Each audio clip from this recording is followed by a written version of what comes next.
Hello viewer, welcome back to our channel maths zone with PP. मैं संजीव कुमार आज आपको chapter 4 जो क्लास 12 की है अंतर्राष्ट्रीय संगठन, उसकी डिटेल जानकारी देता हूं और इससे रिलेटेड इम्पोर्टेंट टॉपिक्स और क्वेश्चंस की भी जानकारी दूंगा, जिससे कि आपका ये चैप्टर बिल्कुल आसान हो जाएगा। तो आइए हम स्टार्ट होते हैं अब। तो आज हम प्रक्रियाओं और ढांचे में सुधार इस पॉइंट से चलेंगे। तो देखिए, सुधार होने चाहिए, इस सवाल पर व्यापक सहमति है, लेकिन सुधार कैसे किया जाए का मसला कठिन है। इस पर सहमति कायम करना मुश्किल है। यहाँ हम संयुक्त राष्ट्र संघ की सुरक्षा परिषद में सुधार पर जारी बहस की थोड़ी चर्चा करेंगे। सन 1992 में संयुक्त राष्ट्र संघ की आम सभा में एक प्रस्ताव स्वीकृत हुआ। प्रस्ताव में 3 मुख्य शिकायतों का जिक्र था। इसमें पहला पॉइंट था, सुरक्षा परिषद अब राजनीतिक वास्तविकताओं की नुमाइंदगी नहीं करती। दूसरा पॉइंट है कि इसके फैसलों पर पश्चिमी मूल्यों और हितों की छाप होती है और इस फैसले पर चंद देशों का दबदबा होता है। तीसरा, सुरक्षा परिषद में बराबर का प्रतिनिधित्व नहीं है। तो ये 3 मुख्य शिकायतें थी। अब हम आगे देखते हैं। संयुक्त राष्ट्र संघ के ढांचे में बदलाव की इन बढ़ती हुई मांगों के मद्देनजर 1 जनवरी 1997 को संयुक्त राष्ट्र संघ के महासचिव कोफी अन्नान ने जांच शुरू करवाई कि सुधार कैसे कराए जाए। मिसाल के तौर पर यही कि क्या सुरक्षा परिषद के नए सदस्य चुने जाने चाहिए। इसके बाद के सालों में सुरक्षा परिषद की अस्थायी और अस्थायी सदस्य के लिए मानदंड सुझाए गए। इनमें से कुछ निम्नलिखित है। सुझाव आए कि एक नए सदस्य को बड़ी आर्थिक ताकत होना चाहिए। दूसरी है, बड़ी सैन्य ताकत होना चाहिए। तीसरी है, संयुक्त राष्ट्र संघ के बजट में ऐसे देश का योगदान ज्यादा हो। चौथी है, आबादी के लिहाज से बड़ा राष्ट्र हो। पांचवा, ऐसा देश जो लोकतंत्र और मानवाधिकारों का सम्मान करता हो। इसके बाद छठा पॉइंट है, यह देश ऐसा हो कि अपने भूगोल, अर्थव्यवस्था और संस्कृति के लिहाज से विश्व की विविधताओं की नुमाइंदगी करता हो। तो ये 6 पॉइंट थे जो कि सुरक्षा परिषद की अस्थायी और अस्थायी सदस्य ने ये मानदंड सुझाए थे। अब देखिए, यहाँ इस टेबल में ये दिखाया गया कि संयुक्त राष्ट्र संघ में सालाना बजट में सर्वाधिक योगदान करने वाला देश 2019 की ये लिस्ट है। तो इसमें देख रहे हैं हम, सबसे पहले संयुक्त राष्ट्र अमेरिका है जिन्होंने 22% किया है। उसके बाद सारे नीचे हैं। चीन 12% करता है, जापान 8.5%, जर्मनी 6%, यूके 4.5%। इस तरह सारे देश ने अपनी योगदान की राशि दी है, जिसमें 21वां पॉइंट पर हमारा भारत है, जिसने 0.8% का योगदान किया है।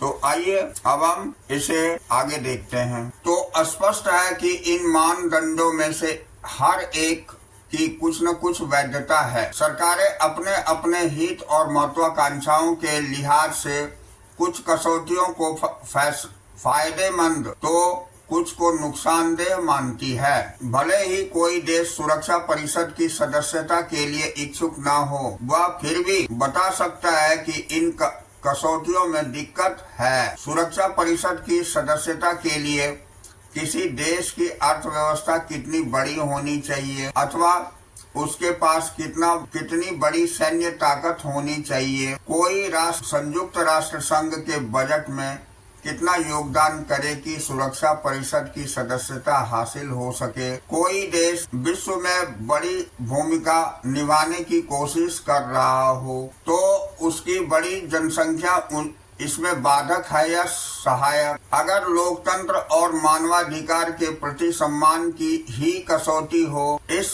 मामले में बेहतरीन रिकॉर्ड वाले देशों की कतार लग जाएगी। सवाल यह है कि क्या ये देश परिषद के सदस्य के रूप में प्रभावकारी होंगे। इसके आगे सवाल यह भी है कि प्रतिनिधित्व के मसले को कैसे हल किया जाए। क्या भौगोलिक दृष्टि से बराबरी के प्रतिनिधित्व का यह अर्थ है कि एशिया, अफ्रीका, लातिनी अमेरिका और कैरेबियाई क्षेत्र की एक एक सीट सुरक्षा परिषद में होनी चाहिए।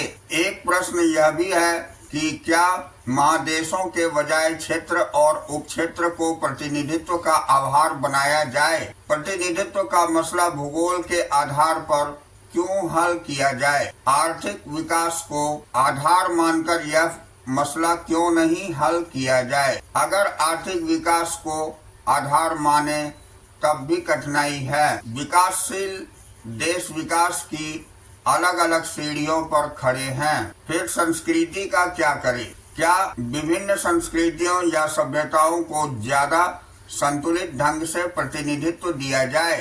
कोई विश्व को सभ्यता या संस्कृति के आधार पर बांटकर कैसे देख सकता है, जबकि किसी एक ही राष्ट्र के भीतर विभिन्न संस्कृति धाराएं उपस्थित होती है। इसी से जुड़ा एक मसला सदस्यता की प्रकृति को बदलने का था। मिसाल के तौर पर कुछ का जोर था 5 अस्थायी सदस्यों को दिया गया निषेधाधिकार यानी वीटो पावर खत्म होने चाहिए। अनेक का मानना था कि निषेधाधिकार लोकतंत्र और संप्रभु राष्ट्रों के बीच बराबरी की धारणा से मेल नहीं खाता, अतः यह संयुक्त राष्ट्र संघ के लिए उचित या प्रासंगिक नहीं है।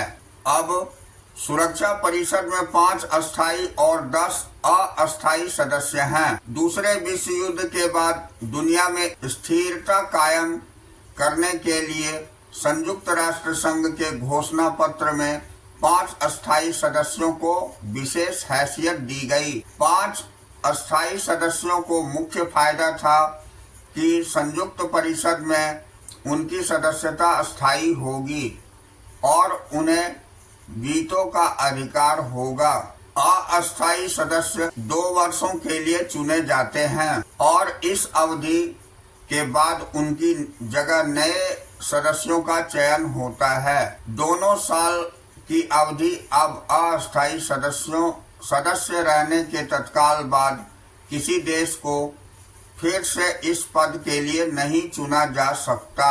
अस्थायी सदस्यों का निर्वाचन इस तरह से होता है कि विश्व के सभी महादेशों का प्रतिनिधित्व हो सके। सबसे महत्वपूर्ण बात यह है कि अस्थायी सदस्यों को वीटो का अधिकार नहीं है। सुरक्षा परिषद में फैसला मतदान के जरिए होता है। हर सदस्य को एक वीटो का अधिकार होता है। बहरहाल अस्थायी सदस्यों में से कोई एक अपने निषेधाधिकार वीटो का प्रयोग कर सकता है और इस तरह वह किसी फैसले को रोक सकता है, भले ही अन्य स्थायी सदस्यों और सभी अस्थायी सदस्यों ने उस फैसले के पक्ष में मतदान किया हो। अब हम देखते हैं, निषेधाधिकार को समाप्त करने की मुहिम तो चली है, लेकिन इस बात की भी समझ नहीं बनी है कि अस्थायी सदस्य ऐसे सुधार के लिए शायद ही राजी होंगे। शीत युद्ध भले ही समाप्त हो गया हो, लेकिन संभव है कि विश्व अभी इतने अमूलचूल बदलाव के लिए तैयार न हो। इस बात का खतरा है कि वीटो न हो तो सन 1945 के समान इस ताकतवर देशों की दिलचस्पी संयुक्त राष्ट्र संघ में न रहे। इससे बाहर रहकर वे अपनी रुचि के अनुसार काम करें और उनके जुड़ाव तथा समर्थन के अभाव में यह संगठन प्रभावकारी न रह जाए। अब हम अगला टॉपिक देखते हैं, संयुक्त राष्ट्र संघ का न्यायाधिकार। तो ये बहुत ही इम्पोर्टेंट टॉपिक है, तो इसके बारे में डिटेल जानकारी लेते हैं। तो सदस्यता का सवाल एक गंभीर सवाल है, लेकिन इसके अलावा भी विश्व के सामने कुछ ठोस मसले हैं। संयुक्त राष्ट्र संघ ने जब अपने अस्तित्व के 60 साल पूरे किए तो इसके सभी सदस्य देशों के प्रमुख इस सालगिरह को मनाने के लिए 2005 के सितंबर को इकट्ठे हुए।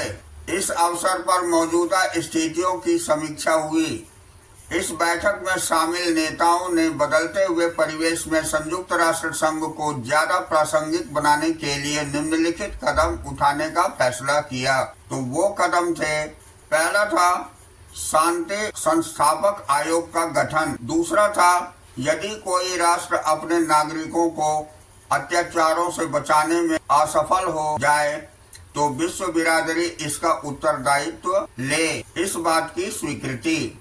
अब तीसरा था मानवाधिकार परिषद की स्थापना 2006 के 19 जून से सक्रिय। चौथा था सहस्राब्दी विकास लक्ष्य मिलेनियम डेवलपमेंट गोल्स को प्राप्त करने पर सहमति। सातवां था हर रूप रीति के आतंकवाद की निंदा। आठवां एक लोकतंत्र कोष का गठन। और नौवां था ट्रस्टीशिप काउंसिल न्यासिता परिषद को समाप्त करने पर सहमति। तो ये पॉइंट थे, ये सारे पॉइंट थे जिस पर विचार विमर्श हुई। अब हम आगे देखते हैं। तो यह समझना कठिन नहीं कि ये मुद्दे भी संयुक्त राष्ट्र संघ के लिए बड़े पेचदार हैं। शांति संस्थापक आयोग को क्या करना चाहिए? दुनिया में बहुत से झगड़े चल रहे हैं। यह आयोग किसमें दखल दे? हर झगड़े में दखल देना क्या इस आयोग के लिए उचित अथवा संभव होगा? ठीक इसी तरह यह सवाल भी पूछा जा सकता है कि अत्याचारों से निपटने में विश्व बिरादरी की जिम्मेदारियां क्या होगी, मानवाधिकार क्या है, और इस बात को कौन तय करेगा कि किस स्तर का मानवाधिकार उल्लंघन हो रहा है, मानवाधिकार उल्लंघन की दिशा में क्या कार्यवाही की जाए, इसे कौन तय करेगा। बहुत से देश अब भी विकासशील जगत का हिस्सा है। ऐसे में सतत विकास लक्ष्य में निर्धारित विकास संबंधी महत्वाकांक्षी लक्ष्यों को मानक बनाना कहाँ तक व्यवहारिक है? क्या आतंकवाद की कोई सर्वमान्य परिभाषा हो सकती है? संयुक्त राष्ट्र संघ लोकतंत्र को बढ़ावा देने में धन का इस्तेमाल कैसे करेगा? ऐसे ही और भी सवाल किए जा सकते हैं। अब हम अगला टॉपिक देखते हैं। ये है हमारी संयुक्त राष्ट्र संघ में सुधार और भारत। ये भारत के साथ क्या संबंध संयुक्त राष्ट्र संघ में सुधार में है, इस टॉपिक में हम पढ़ेंगे। ये बहुत महत्वपूर्ण यानी इम्पोर्टेंट पॉइंट है। तो आइए इसमें हम देखते हैं कि भारत की क्या भूमिका है। तो भारत ने संयुक्त राष्ट्र संघ के ढांचे में बदलाव के मसले में कई आधारों पर समर्थन दिया है। भारत का मानना है कि बदले हुए विश्व में संयुक्त राष्ट्र संघ की मजबूती और दृढ़ता जरूरी है। भारत इस बात का भी समर्थन करता है कि संयुक्त राष्ट्र संघ विभिन्न देशों के बीच सहयोग बढ़ाने और विकास को बढ़ावा देने में ज्यादा बड़ी भूमिका निभाए। भारत का विश्वास है कि संयुक्त राष्ट्र संघ के एजेंडे में विकास का मामला प्रमुख होना चाहिए, क्योंकि अंतर्राष्ट्रीय शांति और सुरक्षा को बनाए रखने के लिए यह जरूरी पूर्व शर्त है। भारत की एक बड़ी चिंता सुरक्षा परिषद की संरचना को लेकर है। सुरक्षा परिषद की सदस्य संख्या स्थिर रही है, जबकि संयुक्त राष्ट्र संघ की आम सभा में सदस्यों की संख्या खूब बढ़ी है। भारत का मानना है कि इससे सुरक्षा परिषद के प्रतिनिधित्व मूलक चरित्र की हानि हुई है। भारत का तर्क है कि परिषद का विस्तार करने पर वह ज्यादा प्रतिनिधि मूलक होगी और उसे विश्व बिरादरी का ज्यादा समर्थन मिलेगा। हमें यह बात ध्यान में रखना चाहिए कि संयुक्त राष्ट्र संघ की सदस्यता संख्या सन 1965 में 11 से बढ़कर 15 कर दी गई थी, लेकिन अस्थायी सदस्यों की संख्या स्थिर रही। इसके बाद से परिषद का आकार जस का तस बना हुआ है। यह भी एक तथ्य है कि संयुक्त राष्ट्र संघ की आम सभा में ज्यादातर विकासशील सदस्य देश हैं। इस कारण सुरक्षा परिषद के फैसलों में उनकी भी सुनी जानी चाहिए, क्योंकि इन फैसले का उस पर भी प्रभाव पड़ता है। हाँ, तो अब हम देखते हैं भारत सुरक्षा परिषद के अस्थायी और अस्थायी दोनों ही तरह के सदस्यों की संख्या में बढ़ोतरी का समर्थक है। भारत के प्रतिनिधियों का तर्क है कि पिछले कुछ वर्षों में सुरक्षा परिषद की गतिविधियों का दायरा बढ़ा है। सुरक्षा परिषद के कामकाज की सफलता विश्व बिरादरी के समर्थन पर निर्भर है। इस कारण सुरक्षा परिषद के पुनर्गठन की कोई योजना व्यापक धरातल पर बननी चाहिए। मिसाइल के लिए उसमें अभी भी अपेक्षा ज्यादा विकासशील देश होने चाहिए। अब आश्चर्य नहीं कि भारत खुद भी पुनर्गठित सुरक्षा परिषद में एक अस्थायी सदस्य बनना चाहता है। भारत विश्व में सबसे बड़ी आबादी वाला देश है। भारत में विश्व का कुल जनसंख्या का 1/5वां हिस्सा निवास करता है। इसके अतिरिक्त भारत विश्व का सबसे बड़ा लोकतंत्र है। भारत ने संयुक्त राष्ट्र संघ की लगभग सभी पहलकदमियों में भाग लिया है। संयुक्त राष्ट्र संघ के शांति बहाल करने के प्रयासों में भारत लंबे समय से ठोस भूमिका निभाता आ रहा है। सुरक्षा परिषद में भारत की अस्थायी सदस्यता की दावेदारी इसलिए भी उचित है क्योंकि वह तेजी से अंतर्राष्ट्रीय फलक पर आर्थिक शक्ति बनकर उभर रहा है। भारत ने संयुक्त राष्ट्र संघ के बजट में नियमित रूप से अपना योगदान दिया है और यह कुछ भी अपने भुगतान से चुका नहीं है। भारत इस बात से आगाह है कि सुरक्षा परिषद में अस्थायी सदस्यता का एक प्रतीकात्मक महत्व भी है। इससे पता चलता है कि किसी देश का अंतर्राष्ट्रीय मामलों में महत्व बढ़ रहा है। किसी देश को अपनी इस बढ़ी हुई हैसियत का फायदा उसकी विदेश नीति में मिलता है।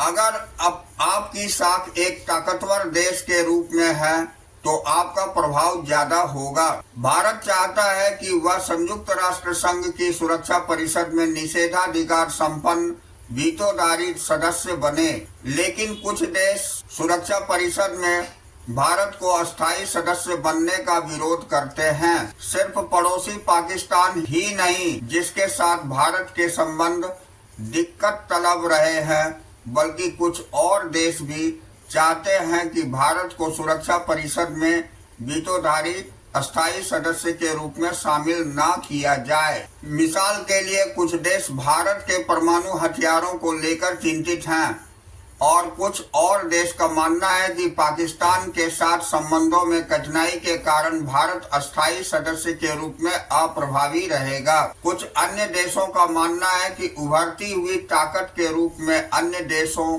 मसलन ब्राजील, जर्मनी, जापान और शायद दक्षिण अफ्रीका को भी शामिल करना पड़ेगा, जिसका ये देश विरोध करते हैं। कुछ देशों का विचार है कि अगर सुरक्षा परिषद में किसी तरह का विस्तार होता है तो अफ्रीका और दक्षिण अमेरिका को जरूर प्रतिनिधित्व मिलना चाहिए, क्योंकि मौजूदा सुरक्षा परिषद में इन्हीं महादेशों की नुमाइंदगी नहीं है। इन सरोकारों को देखते हुए भारत या किसी और देश के निकट भविष्य में संयुक्त राष्ट्र संघ की सुरक्षा परिषद का अस्थायी सदस्य बन पाना मुश्किल लगता है। अब हम नेक्स्ट टॉपिक, एक ध्रुवीय विश्व में संयुक्त राष्ट्र संघ, इस पॉइंट पर आते हैं। तो ये भी बहुत महत्वपूर्ण है। हर पॉइंट इस चैप्टर की बहुत ही इम्पोर्टेंट है, इससे रिलेटेड क्वेश्चंस पूछे जाते हैं। तो आइए इस पॉइंट में हम देखते हैं। संयुक्त राष्ट्र संघ के ढांचे और प्रक्रियाओं में सुधार से कुछ देशों की यह आशा भी बंधी रही है कि इन बदलावों में संयुक्त राष्ट्र संघ एक ध्रुवीय विश्व में, जहां अमेरिका सबसे ताकतवर देश है और उसका कोई गंभीर प्रतिद्वंदी भी नहीं, कारगर ढंग से काम कर पाएगा। क्या संयुक्त राष्ट्र संघ अमेरिका प्रभुत्व के विरुद्ध संतुलनकारी भूमिका निभा सकता है? क्या यह संगठन शेष विश्व और अमेरिका के बीच संवाद कायम करके अमेरिका को अपनी मनमानी करने से रोक सकता है? अमेरिका की ताकत पर आसानी से अंकुश नहीं लगाया जा सकता। पहली बात तो यह कि सोवियत संघ की गैर मौजूदगी में अब अमेरिका एकमात्र महाशक्ति है। अपनी सैन्य और आर्थिक ताकत के बूते वह संयुक्त राष्ट्र संघ या किसी अन्य अंतर्राष्ट्रीय संगठन की अनदेखी कर सकता है। दूसरी, संयुक्त राष्ट्र संघ के भीतर अमेरिका का खास प्रभाव है। वह संयुक्त राष्ट्र संघ के बजट में सबसे ज्यादा योगदान करने वाला देश है। अमेरिका का वित्तीय ताकत बेजोड़ है। यह भी एक तथ्य है कि संयुक्त राष्ट्र संघ अमेरिका भू क्षेत्र में स्थित है और इस कारण भी अमेरिका का प्रभाव सबसे बढ़ जाता है। संयुक्त राष्ट्र संघ के कई नौकरशाह इसके नागरिक हैं। इसके अतिरिक्त अगर अमेरिका को लगे कि कोई प्रस्ताव इसके अथवा उसके साथी राष्ट्रों के हितों के अनुकूल नहीं है अथवा अमेरिका को यह प्रस्ताव न जचे तो अपने वीटो से वह उसे रोक सकता है। अपनी ताकत और निषेधाधिकार के कारण संयुक्त राष्ट्र संघ के महासचिव के चयन में भी अमेरिका की बात बहुत वजन रखती है। अमेरिका अपनी इस ताकत के बूते शेष विश्व में फूट डाल सकता है और डालता है ताकि उसकी नीतियों का विरोध मंद पड़ जाए। इस तरह संयुक्त राष्ट्र संघ अमेरिका की ताकत पर अंकुश लगाने में खास सक्षम नहीं। फिर भी एक ध्रुवीय विश्व में जहां अमेरिकी ताकत का बोलबाला है, संयुक्त राष्ट्र संघ अमेरिका और शेष विश्व के बीच विभिन्न मसलों पर बातचीत कायम कर रहा है और इस संगठन ने ऐसा किया भी है। अमेरिकी नेता अक्सर संयुक्त राष्ट्र संघ की आलोचना करते हैं, लेकिन वे इस बात को समझते हैं कि झगड़ों और सामाजिक आर्थिक विकास के मसले पर संयुक्त राष्ट्र संघ के जरिए 190 राष्ट्रों को एक साथ किया जा सकता है। जहां तक शेष विश्व की बात है तो उसके लिए संयुक्त राष्ट्र संघ ऐसा मंच है जहां अमेरिकी रवैये और नीतियों पर कुछ अंकुश लगाया जा सकता है। यह बात ठीक है कि वॉशिंगटन के विरुद्ध शेष विश्व शायद ही कभी एकजुट हो पाता है और अमेरिका की ताकत पर अंकुश लगाना एक हद तक असंभव है, लेकिन इसके बावजूद संयुक्त राष्ट्र संघ की वह जगह है जहां अमेरिका के किसी खास रवैये और नीति की आलोचना की सुनवाई हो और कोई बीच का रास्ता निकालने तथा रियायत देने की बात कहीं सोची जा सके। अब संयुक्त राष्ट्र संघ में थोड़ी कमियां हैं, लेकिन इसके बिना दुनिया और बदहाल होगी। आज विभिन्न समाजों और मसलों के बीच आपसी तार जुड़ते जा रहे हैं। इसे पारस्परिक निर्भरता का नाम दिया जाता है। इसे देखते हुए यह कल्पना करना कठिन है कि संयुक्त राष्ट्र संघ जैसे संगठन के बिना विश्व के 7 अरब से भी ज्यादा लोग कैसे रहेंगे। प्रौद्योगिकी यह सिद्ध कर रही है कि आने वाले देशों में विश्व में पारस्परिक निर्भरता बढ़ती जाएगी, इसलिए संयुक्त राष्ट्र संघ का महत्व भी निरंतर बढ़ेगा। लोगों को और सरकारों को संयुक्त राष्ट्र संघ तथा दूसरे अंतर्राष्ट्रीय संगठनों के समर्थन और उपयोग के तरीके तलाशने होंगे, ऐसे तरीके जो उनके हितों और विश्व बिरादरी के हितों से व्यापक धरातल पर मेल खाते हों। तो यहाँ हमारी चैप्टर फिनिश होती है। अब इससे रिलेटेड और भी जो आपको बॉक्स में दिए गए पॉइंट्स हैं और टॉपिक है उसे भी हम देख लेंगे जो महत्वपूर्ण है। तो आइए इसे हम देखते हैं। ये देखिए, ये अंतर्राष्ट्रीय आणविक ऊर्जा एजेंसी है। ये इसके बारे में थोड़ी सी जानकारी ले लेना अत्यंत आवश्यक है। फिर ये विश्व व्यापार संगठन है, इसकी भी जानकारी लेना आवश्यक है, जिसके बारे में थोड़ी विशेष जानकारी हो जाएगी। अब यहाँ पर ये जो फ्लो चार्ट में दिया हुआ है, संयुक्त राष्ट्र संघ शांति स्थापना अभियान एवं शांति निर्माण कार्यालयों का मानचित्र, ये भी आप देख लेंगे। इससे छोटे छोटे क्वेश्चंस पूछे जाते हैं। कार्टून का स्टडी करना आवश्यक है। ये अस्थायी सदस्यों द्वारा वीटो पावर का इस्तेमाल ये कब कब और कैसे कैसे हुआ, ये आपको यहाँ दिखाई गई है। ये तो मैं आपको पहले ही बता चुका हूँ।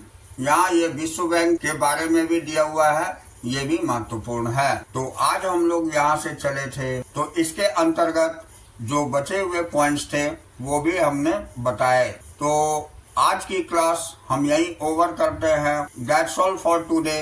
We will meet again on the next class.